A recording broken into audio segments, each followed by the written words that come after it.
Kali ini saya akan membahas konsep bakar uang startup di Indonesia yang semakin ramai sejak 1 dekade terakhir.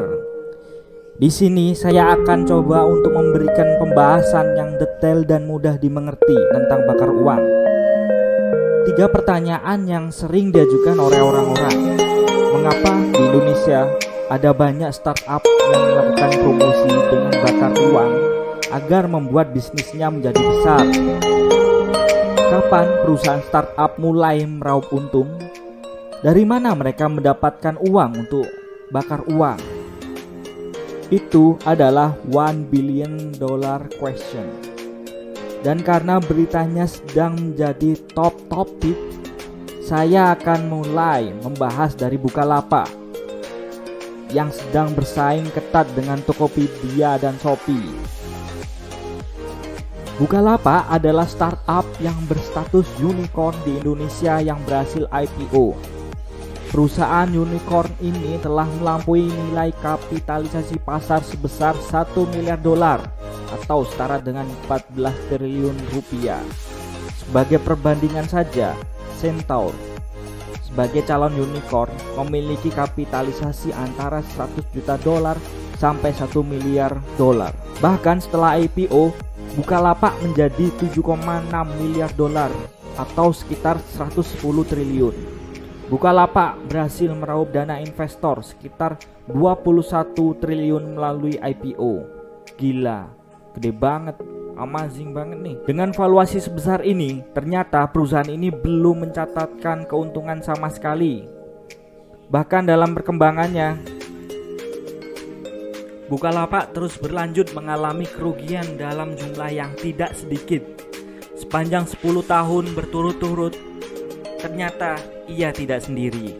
Startup berstatus dekakorn di Indonesia, Tokopedia, juga melakukan hal yang sama, bakar uang, dan masih juga merugi.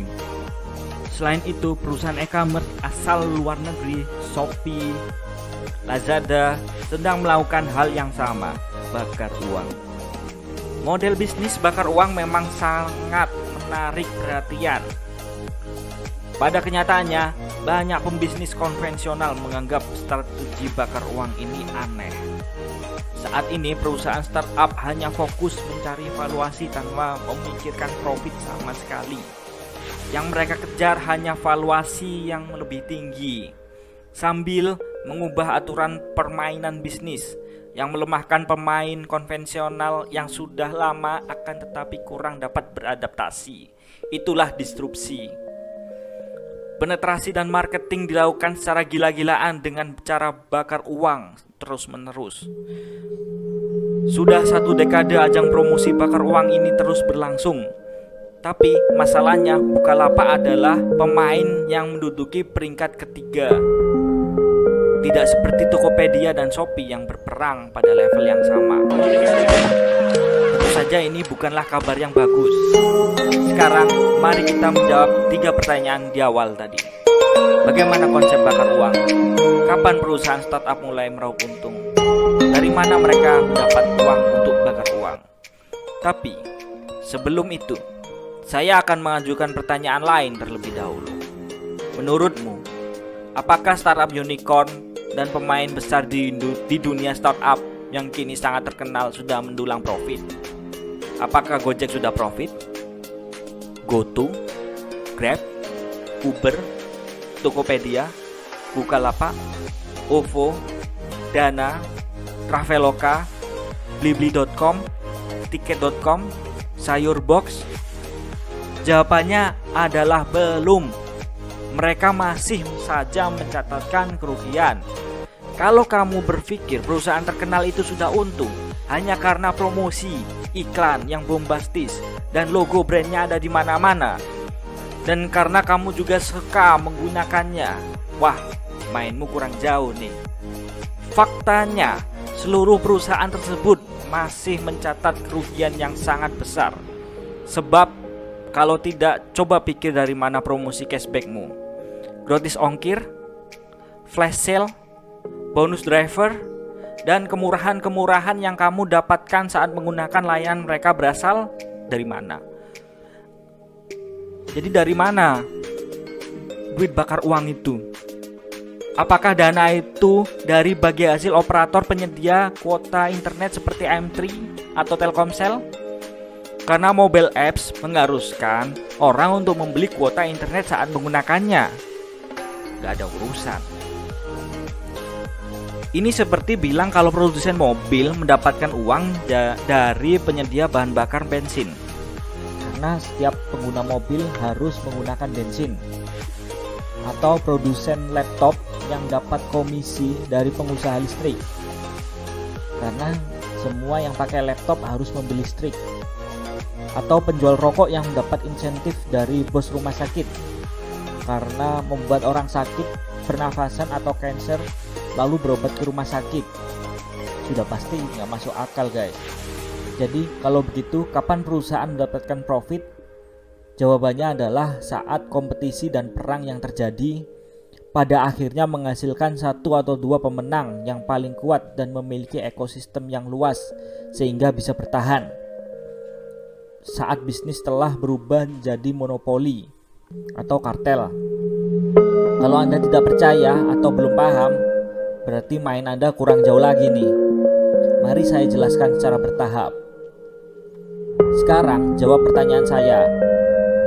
Saat sedang mencari sesuatu dengan browsing di internet, search engine apa yang kamu gunakan?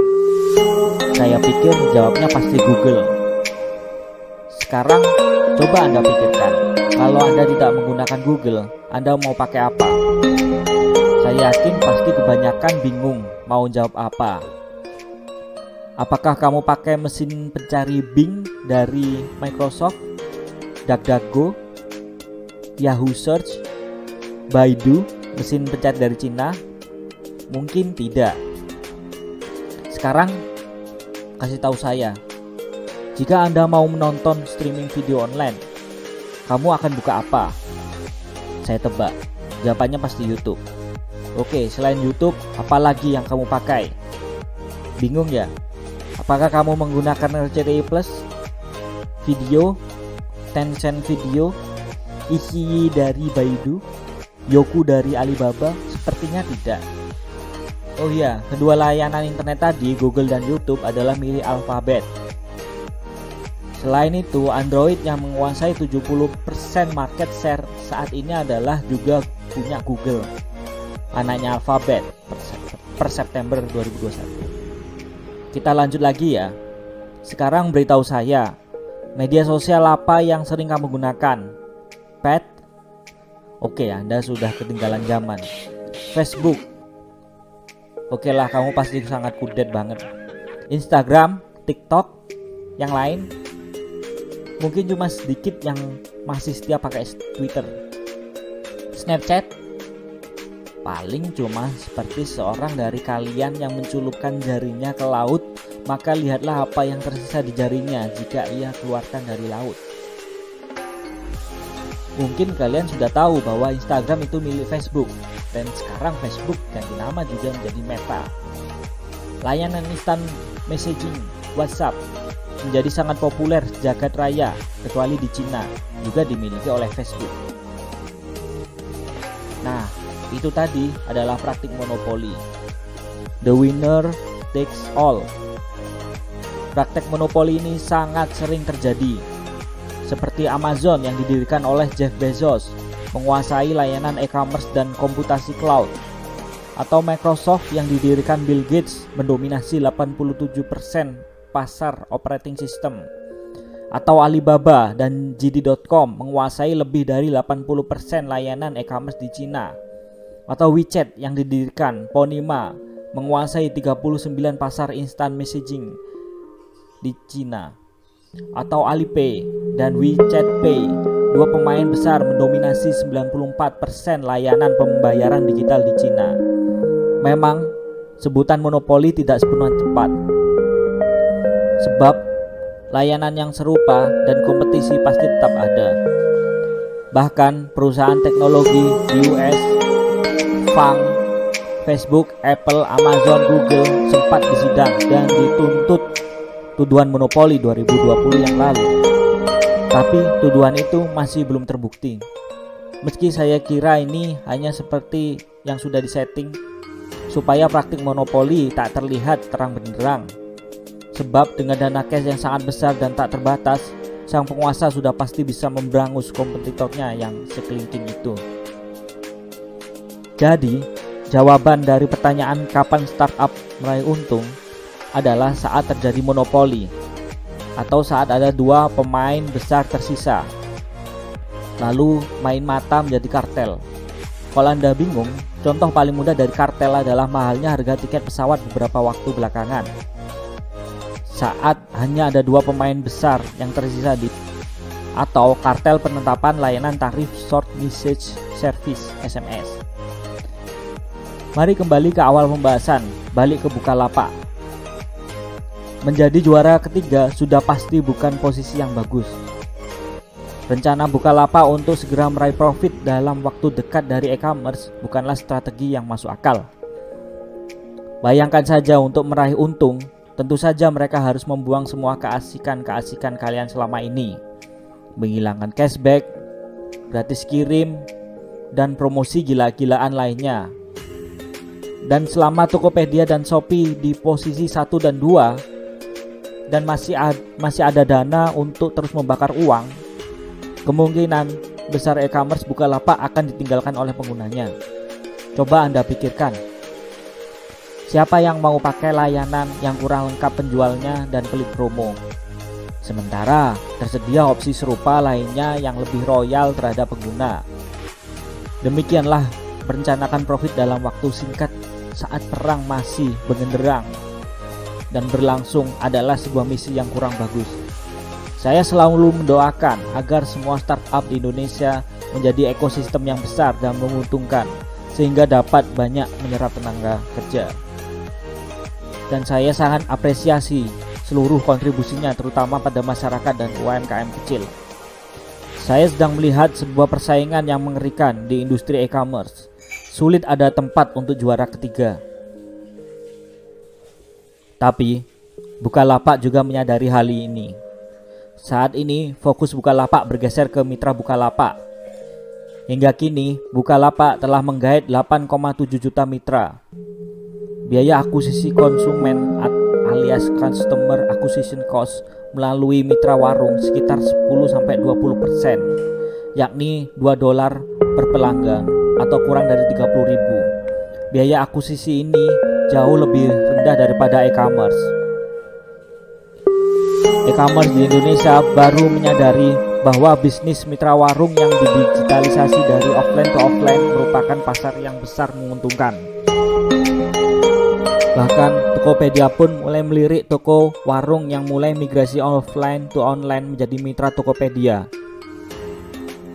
Saat ini kita mulai memasuki dekade kedua dari dimulainya model bisnis startup yang rajin bakar uang. Kedepan, dengan semakin konservatif investor besar membuat semakin berkurangnya suntikan dana, akan banyak perusahaan yang gugur dalam bisnis model ini. Suatu situasi yang dimana keuntungan yang dimenangkan oleh salah satu pihak atas kekalahan pihak yang lain. Itulah zero sum game. Jika total keuntungan peserta dikurangi kerugian, maka jumlah tersebut akan menjadi nol. Itulah keburukan dari kapitalisme. Pasar bebas yang didukung oleh ekonomi liberalisme. Pasar bebas yang menghasilkan persaingan dan disrupsi di balik inovasinya. Dan tujuan akhirnya adalah monopoli dan kartel. Sejak 3 dekade terakhir, sudah banyak perusahaan yang tidak dapat bersaing dalam permainan baru ini. Dari Yahoo Search yang kalah bersaing dengan Google, OVO yang sudah dijual dari Lipo Group sebesar 70% karena tak kuat bakar uang lagi, WeWork yang berdarah-darah dan membuat investornya Mayoshi Son rugi banyak, Uber yang menjadi inisiator ride handling yang sampai saat ini masih merugi. Di sisi lain, menurut Harvard Business School, pada startup yang sukses, fase awal mereka mengejar valuasi. Ketika sudah monopoli atau duopoli, tujuan mereka adalah cetak profit. Namun, mereka juga tetap berusaha meningkatkan valuasi agar para venture capital tertarik menanamkan modal. Karena konsumen utama startup adalah venture capital. Iya, untuk menyuntikkan modal. Lalu kembali ke pertanyaan dari mana mereka dapat uang untuk bakar uang. Yang pertama, mereka dapat dana melimpah dari investor. Yang kedua, mereka punya bisnis yang menguntungkan untuk membiayai bakar uang. Strategi ini sudah dilakukan oleh Shopee yang disupport oleh bisnis gaming Garena yang sangat profitable. E-commerce Amazon yang disupport oleh bisnis Amazon Cloud yang memiliki margin profit yang lebih tebal. Namun saya belum melihat Bukalapak memiliki kemewahan itu. Jadi, pelajaran apa yang dapat kita ambil kali ini? Jika kalian berniat untuk membuat perusahaan startup, jangan hanya berpikir user growth-nya berapa, tapi juga berpikirlah bisnis model yang bisa menghasilkan profit. Pelajarilah bisnis model kanvas. Selalu evaluasi strategimu, lakukan pivot apabila strategi atau produkmu tidak laku. Mungkin kalian kurang empati ke customer Anda. Jika Anda adalah pedagang atau produsen, saat ini manfaatkanlah secara optimal seluruh channel digital yang ada. Tapi jangan terlalu nyaman di sana.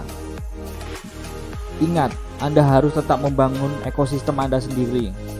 Seperti Nike membangun channel e-commerce-nya sendiri.